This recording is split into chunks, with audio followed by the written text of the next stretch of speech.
5 तारीख को रविंद्र सिंह भाटी का आगमन रानीवाड़ा में हुआ। हम रविंद्र सिंह भाटी के साथ मंच पर भी थे। उनके बाद में एक पर्सनल मीटिंग हुई, वहां पर भी हमारा आधा घंटा मिलना हुआ। रविंद्र सिंह भाटी का मैंने इंटरव्यू किया। उस स्वागत के कार्यक्रम को देखकर मुझे लगा कि मुझे आपसे कुछ बातें शेयर करनी चाहिए।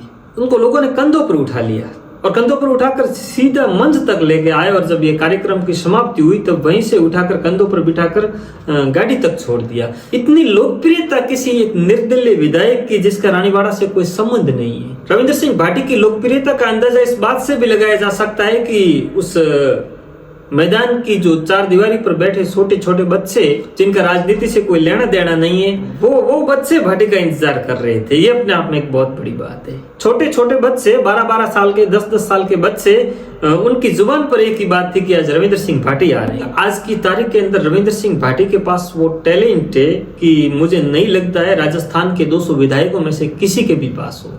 रविंद्र सिंह भाटी के पास में जो टैलेंट है, मुझे लगता है आज की तारीख में अगर भारतीय राजनीति में किसी के पास है तो वो नरेंद्र मोदी के पास है। और नरेंद्र मोदी से ज्यादा टैलेंटेड है वो बंदा इस मामले में कि लोगों का दिल कैसे जीतना है। भाटी का बात करने का टैलेंट इतना गजब का है कि अगर 10 सेकंड के लिए आपसे बात करें तो एक बार के लिए आपको यूं लगेगा कि जैसे कोई बिछड़ा यार मिला हो बरसों पुराना। ये भाटी का टैलेंट है साहब। जो व्यक्ति आया उनके पास में और मिलने का प्रयास किया, उन्होंने हाथ मिलाया, सामने से हाथ जोड़कर झुककर मिले, वो ये उनका टैलेंट है। उनकी शालीनता तो बेशक है ही, मगर ये उनका टैलेंट भी है। और एक और चीज मैंने रविंद्र सिंह भाटी के अंदर देखी, रविंद्र सिंह भाटी और नरेंद्र मोदी में काफी समानता मुझे दिखी। मोदी जहां जहां जाते हैं वहां की वेशभूषा जैसे पहनते हैं और वहां की स्थानीय इतिहास को लेकर कोई ऐसी घटनाक्रम बताते हैं या वहां की संस्कृति को लेकर ऐसा कोई जिक्र करते हैं कि वहां के लोगों से उनका जुड़ा हो जाता है। वहां के लोगों को लगता है कि मोदी तो अपना है। ये आर्ट रविंद्र सिंह भाटी में भी है। मैं 1-2-3 घटनाक्रम आपके साथ साझा करूंगा। रानीवाड़ा के खेल मैदान में जब वो भाषण दे रहे थे तो उनसे पहले जो माइक संचालन कर रहे थे उनका नाम ताराचंद जी है। रविंद्र सिंह भाटी ने कहा और ताराचंद जी का नाम लेकर वहां से बोले, ताराचंद जी आप तो अभी तक जवान हो।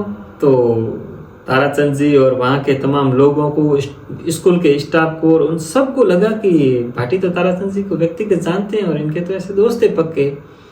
तो ये कला मोदी में और यही कला रविंद्र सिंह भाटी में। मैं नरेंद्र मोदी से बार बार रविंद्र सिंह भाटी की तुलना कर रहा हूँ, तब शायद आपके दिमाग में ये विचार आ जाए कि नरेंद्र मोदी देश का प्रधानमंत्री है और एक निर्दलीय विधायक आप कहाँ बराबरी कर रहे हो। तो अगर ऐसा विचार किसी के दिमाग में आए तो उन लोगों को मैं कहना चाहता हूँ कि 2001 में नरेंद्र मोदी मुख्यमंत्री बन गए थे और 97 में रविंद्र सिंह भाटी का जन्म हुआ था। तो जब मोदी मुख्यमंत्री थे तब रविंद्र सिंह भाटी 4-5 साल के ही थे। तो तुलना इसलिए भी कर सकते हैं क्योंकि इनकी उम्र कम है और इन छोटी उम्र में जो उन्होंने हासिल किया है, मुझे लगता है नरेंद्र मोदी ने इतना हासिल नहीं किया था जब उनकी उम्र 28 साल की थी। वो बंदा जब किसी से मिलता है और मुस्कुरा के मिलता है तब यूँ लगता है कि रविंद्र सिंह भाटी कहीं कामरूप देश से वशीकरण मंत्र सीख कर आए हो और अपने कब्जे में कर लेते हैं किसी भी व्यक्ति को और अपना दीवाना बना लेते हैं। और एग्जांपल देना चाहूँ तो जब इस आयोजन के बाद में कुछ लोग व्यक्तिगत पर्सनल मीटिंग में मिले, उसमें तकरीबन 10-15 लोग थे, उसमें हम भी शामिल थे। वहीं पर हमारा इंटरव्यू हुआ था। तो वहां पर एक बिलो का बच्चा रविंद्र सिंह भाटी का फैन था और जब रविंद्र सिंह भाटी वहां पर आए, क्योंकि वहां पर इतनी भीड़ भाड़ नहीं थी, वहीं पर जिक्र हुआ कि ये बच्चा रविंद्र सिंह भाटी के स्टेटस लगाता है। जब रविंद्र सिंह भाटी ने उस बच्चे के बारे में सुना कि ये बच्चा मेरा स्टेटस लगाता है तो रविंद्र सिंह भाटी ने उस बच्चे को बुलाया कि अरे ये था भाई, थारे माथे तो हमारा गजा बाजा है। उस बच्चे को बुलाकर वहां उसके साथ सेल्फी ली, उसके साथ बात की। ये टैलेंट रविंद्र सिंह भाटी में है लोगों को जोड़ने का। और जिस लेवल की वो मेहनत करते हैं, धरातल का जितना उन्हें व्यवहारिक नॉलेज है जो लोगों को जोड़े रखने का, वो मुझे नहीं लगता है कि इनके बराबरी का आज की तारीख में कोई विधायक है। आपको इस बात का स्मरण रहे कि मैं यहाँ पर विधानसभा के अंदर कितना विकास हुआ और किसने कितना काम करवाया, मैं उस बात का माप तोल नहीं कर रहा हूँ।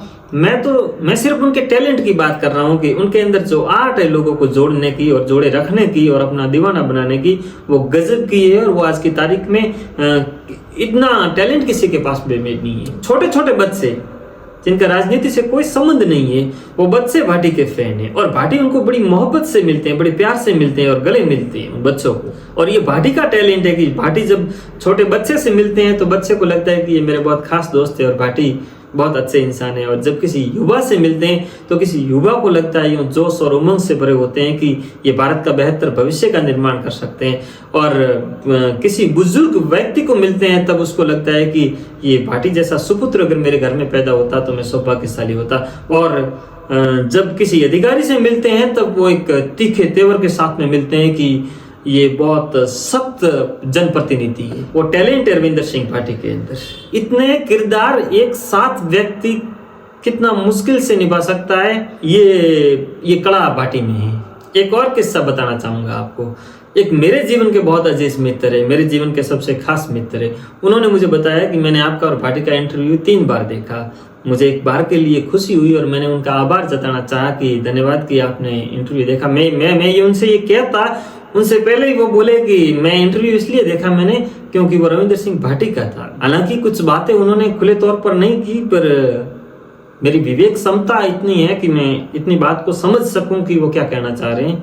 तो खैर जो भी हो, मेरा बताने का उद्देश्य सिर्फ इतना था कि आप भाटी की लोकप्रियता का अंदाजा इस बात से भी लगा सकते हैं। और भाटी का ये टैलेंट है, जब भाटी रविंदर सिंह भाटी किसी व्यक्ति से बात करते हैं तब उनके बात करने का अंदाज, तौर तरीका और उनसे वो ऐसा रहता है कि सामने वाले को यूं आभास हो जाता है कि रविंदर सिंह भाटी अपना बरसों पुराना मित्र है और बीच में 5-7 साल के लिए बिछड़ गए थे और आज पहली बार मिले। इतना अपनत्व के साथ को मिलते हैं, यूं हाथ जोड़कर अभिवादन करना और प्रेम से मिलना और वो मुस्कुराना गजब ढा गया। एक बारगी के लिए यूं लग जाता है कि वो जीवन का सबसे अजीज यार है जो किसी जमाने में बिछड़ गया था और बरसों बाद वापस मिला हो ना। इस तरीके से मिलते हैं और इतनी जोश और जुनून के साथ हर किसी से मिलते हैं। ऐसा नहीं है कि वो कभी यूं थकान में रहते हैं या तसा में रहते हैं, ऐसा नहीं। हर वक्त जोश और जुनून में रहते हैं। ये तो बात उनकी इस टैलेंट की हुई। और अब उनकी मेहनत पर बात करते हैं। तो मेहनत किस लेवल की मेहनत कि रविंदर सिंह भाटी, मुझे यूं लगता है कि वो नींद बिस्तर पर तो नहीं करते होंगे, बहुत कम करते होंगे। बाड़मेर से रानीवाड़ा, रानीवाड़ा से अहमदाबाद, अहमदाबाद से अयोध्या, अयोध्या से वापस बाड़मेर आकर धरना भी दे दिया। अपन 15-20 किलोमीटर, 30 किलोमीटर या 50 किलोमीटर का सफर करके आते हैं तब कहते हैं कि हम थक गए, अब एक दिन तो रेस्ट करेंगे, और वो बंदा रेस्ट नहीं कर रहा है। ये हिसाब किताब एक बार के लिए हम साइड में रखते हैं कि उसने कितना विकास करवाया, कितनी सड़कें बनवाई, कितने हॉस्पिटल्स बनवाए। ये हिसाब किताब एक बार के लिए साइड में रखते हैं, पर वो जानता है कि राजनीति किस तरीके से की जा सकती है। और जो बंदा कॉलेज की राजनीति से निकला हो, उसको उसकी टक्कर का एक नेता पैदा करने के लिए उसकी प्रतिस्पर्धा वाला व्यक्ति भी कॉलेज से निकला हुआ होना चाहिए, मुझे लगता है। और रविंदर सिंह भाटी की एक और खासियत कि आमतौर पर कोई भी नेता किसी समाज का नेता होता है। आजकल ऐसा होता है, सब जगह होता है। जाट समाज के नेता होते हैं, गुर्जर समाज के नेता होते हैं। रविंदर सिंह भाटी एक ऐसा नेता है जिसको सर्व समाज मोहब्बत करती है। ऐसा बहुत कम बार होता है, संयोग से होता है, मगर यहाँ पर हो रहा है कि तमाम जातियां इनसे मोहब्बत करती है और तमाम उम्र वर्ग के लोग इनसे मोहब्बत करते हैं। छोटे बच्चे को पूछो तो रवसा भाटी, युवा से पूछो तो रवसा भाटी, बुजुर्ग व्यक्ति से पूछो तो रवसा भाटी। जाहिर सी बात है कि सिम में उनके विकास कार्यों के आंकड़े देखे तो नहीं हुए। इसके पीछे कई कारण है कि प्रदेश की सरकार चाहती है कि रविंदर सिंह भाटी जैसा कोई नेता सरकार के लिए कभी खतरा ना बने, इसलिए स्वरूप सिंह खारा को घोड़ों के लगाम खुले दे रखे उनके हाथ में। पर जिनको जनता मोहब्बत करती है उनको कैसे दबाया जा सकता है?